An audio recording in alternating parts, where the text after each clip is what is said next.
Oi, pessoal!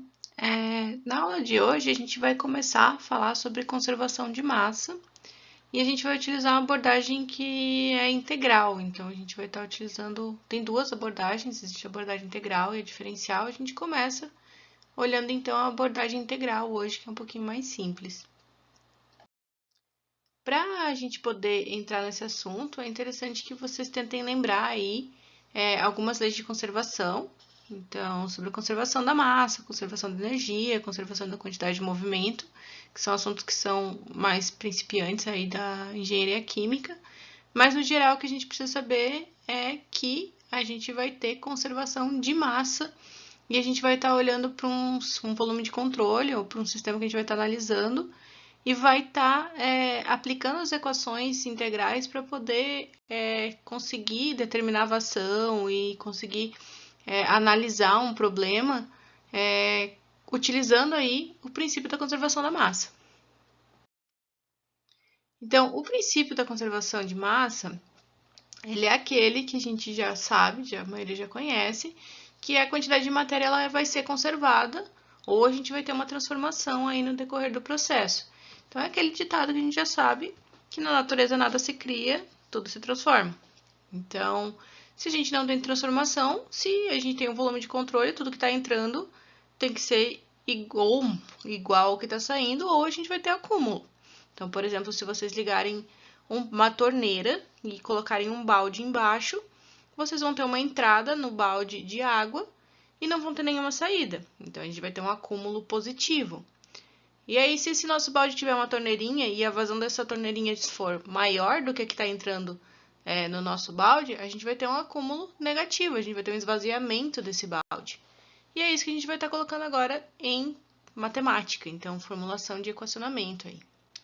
Um outro exemplo que a gente tem aqui, então, de transformação é que a massa e a energia elas podem ser convertidas aí uma na outra de acordo com a fórmula que Einstein propôs para a gente, que seria E igual a mc ao quadrado, sendo que C aí é a velocidade da luz no vácuo, que tem esse valor aqui.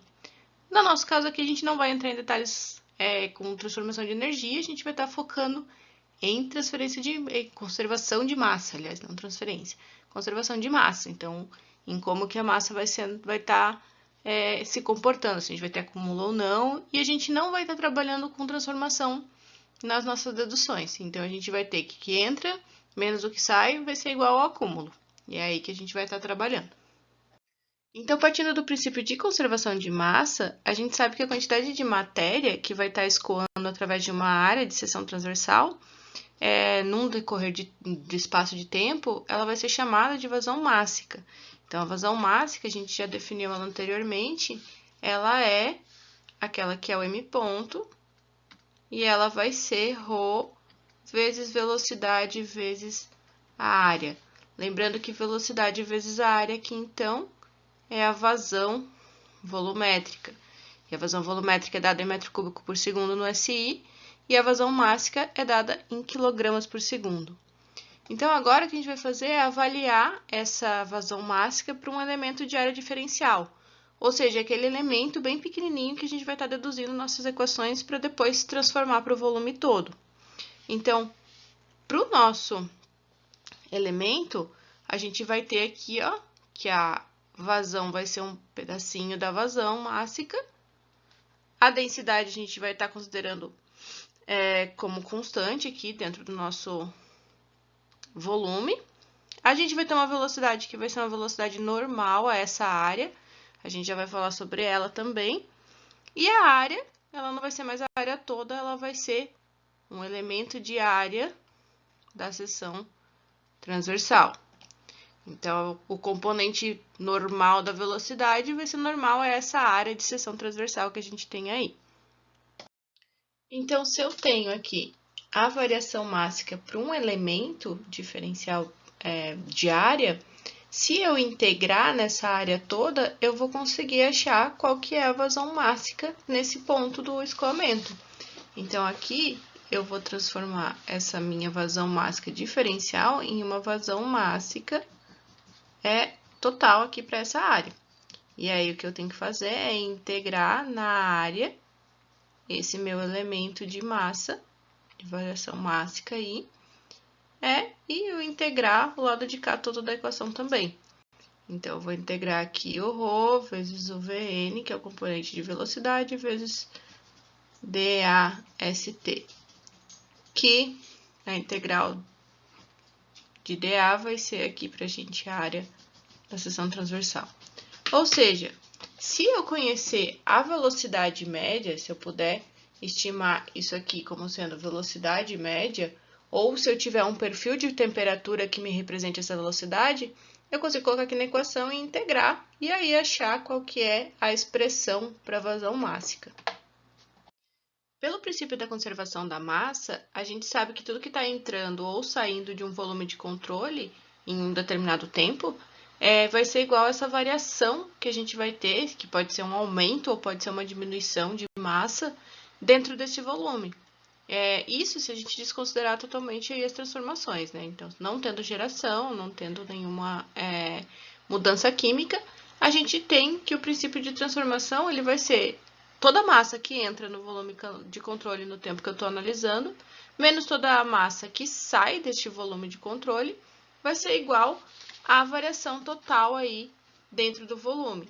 Então, escrevendo isso de uma maneira mais simplificada, a gente tem que a massa que entra menos a massa que sai vai ser igual à variação de massa no volume de controle. Mas o que eu estou procurando, então, não é a variação da massa, em termos de taxa, né? Então, a gente está trabalhando com vazão mássica.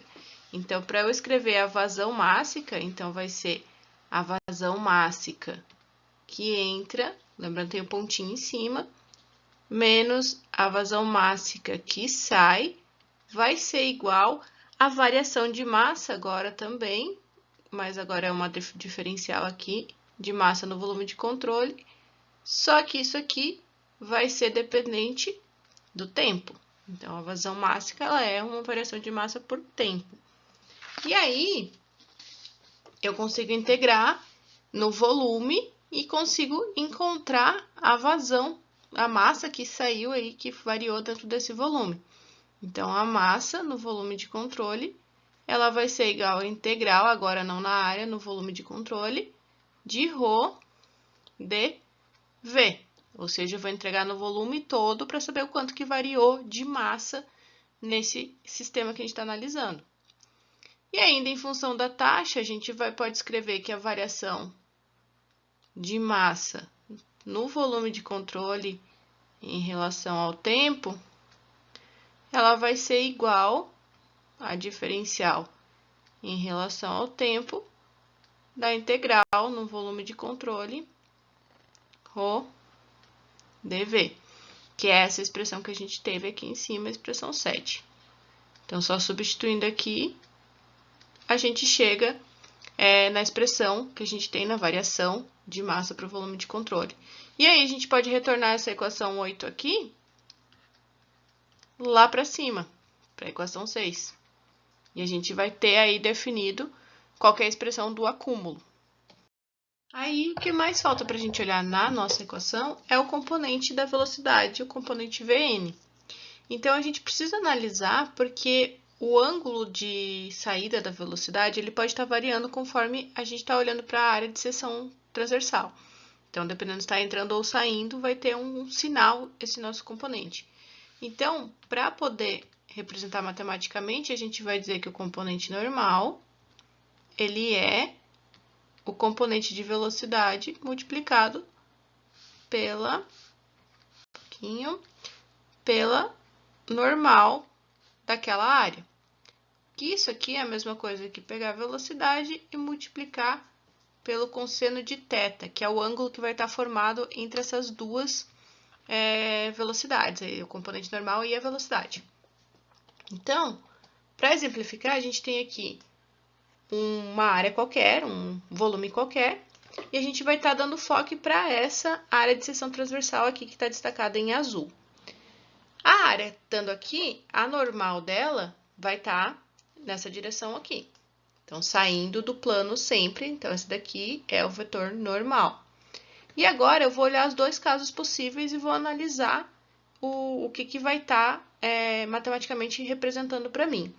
O primeiro caso que eu tenho seria ter uma vazão entrando na área. Então, a gente tem um escoamento que está entrando e passando aqui por dentro desse volume de controle e saindo em outro lado aqui. Então, a gente está olhando só essa entrada. Para a entrada, a gente vai ter aqui ó, o vetor normal e o vetor da vazão de entrada. Entre esses dois aqui, ó, a gente vai ter um ângulo de 180 graus. O que é bem interessante, porque o cosseno de 180 é menos 1. Então, quando a velocidade a vazão estiver entrando, a gente vai ter aqui uma componente negativa lá na nossa equação da vazão máxima. Já, se eu tiver agora uma vazão saindo dessa área, indo para cá, então, no mesmo sentido do componente normal, o que a gente vai ter agora? A gente vai ter duas setas indo para o mesmo lado. Quando elas estão indo para o mesmo lado, o ângulo entre elas é zero. Então, o ângulo entre essa vazão saindo e o vetor normal vai ser igual a zero. E o cosseno de zero é igual a 1. Então, esse componente aqui vai ter um valor positivo lá na equação. Então, quando a gente substituir na equação da vazão máxima, a gente vai ter que analisar se está entrando ou se está saindo na área que a gente está olhando. E aí, retornando lá na equação 3, a gente vai ter, então, que a vazão máxima diferencial, ela vai ser igual à densidade, e aí o componente Vn vai ser a velocidade vezes cosseno de θ, dA, que é a mesma coisa que a gente fazer a densidade vezes a velocidade vezes o normal, a componente normal aí. E, então, a vazão, ela vai ser obtida pela integração disso aí. Então, a vazão máxima, naquela área que eu estiver analisando, vai ser igual à integral da vazão máxima diferencial, que é a mesma coisa que eu integrar a densidade vezes VNdA, que a gente já tinha visto, que então é a mesma coisa que eu integrar aqui a densidade vezes o vetor normal vezes a componente normal, dA. Então, a gente tem aqui o vetor velocidade, o vetor normal e a área que é da seção transversal que a gente está analisando. Então, retornando na conservação da massa, a gente tem que a variação da massa no interior do volume de controle mais a vazão total de massa através da superfície de controle é igual a zero. Ou seja, o que entra menos o que sai vai ser igual ao acúmulo, certo? O que entra e o que sai, então, a gente vai conseguir calcular, obter, pela integral em cada uma das áreas. Então, se eu tiver 5 entradas, eu tenho que integrar cada uma das velocidades em cada uma das áreas para achar a vazão que vai estar entrando, e ela vai ter um sinal dependendo do cosseno que a gente acabou de ver.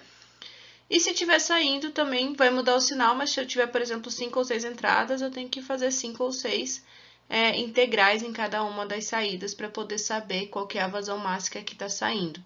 E aí, no final, eu somo todo mundo com o respectivo sinal certo aí, entrada e saída, e eu consigo saber toda essa primeira parcela aqui, ó, da equação. E o acúmulo, então, vai ser a variação de massa dentro do volume de controle em relação ao tempo. Então, vai ser a integral da densidade vezes o volume aqui, a derivada da integral desse volume aqui.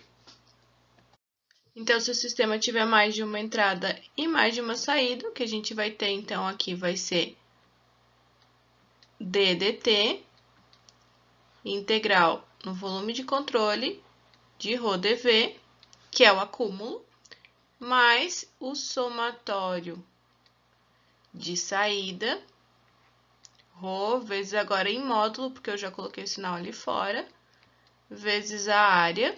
Então, a velocidade está em módulo aqui. Aqui a gente está com um sinal positivo, menos somatório das entradas, ρ, módulo da velocidade, vezes área, é igual a zero. Então, aqui também está o sinal negativo. Então, esses sinais aqui vêm do cosseno de θ. Então, os dois aqui, ó, vai vir do cosseno de θ, que é aquele sinal lá que vem da normal. Então, comparando o vetor de entrada e o vetor de saída normal da área da seção transversal.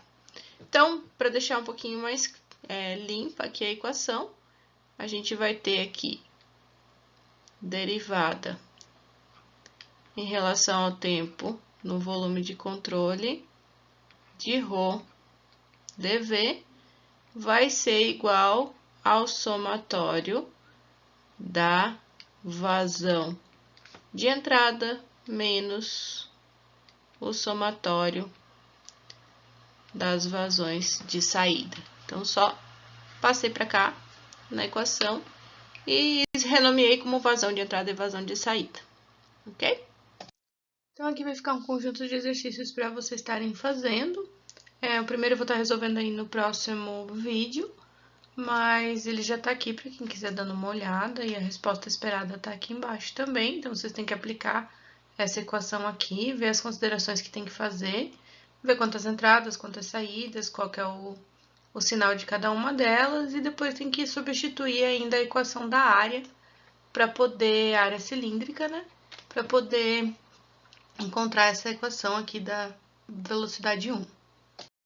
Nesse exercício aqui, então, a ideia é a mesma, é partir da mesma equação, mas a gente tem duas saídas agora em uma entrada, diferentemente do primeiro exercício, e as considerações são diferentes, apesar do regime permanente também estar aqui. A gente tem agora um fluido incompressível e pede para encontrar qual que é a velocidade V1 com relação às outras variáveis que a gente já tem aqui.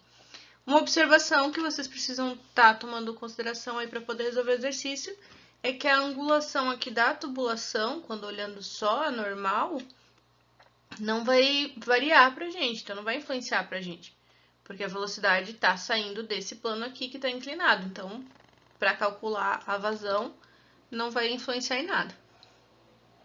E o terceiro exercício, um pouquinho mais elaborado, vocês têm que determinar qual é a vazão de saída aqui na região 3 e qual que seria a densidade da mistura dessas duas entradas que tem aqui. Então, vocês vão usar a equação da continuidade aí para poder estar determinando, e a conservação da massa para poder saber qual que é a vazão de saída. As respostas esperadas estão aqui embaixo. Como referências, então, as usuais nossas, a gente tem aqui o Cengel e o Fox como destacados, então o Brunet e o Potter como auxiliares. E é isso pela aula de hoje.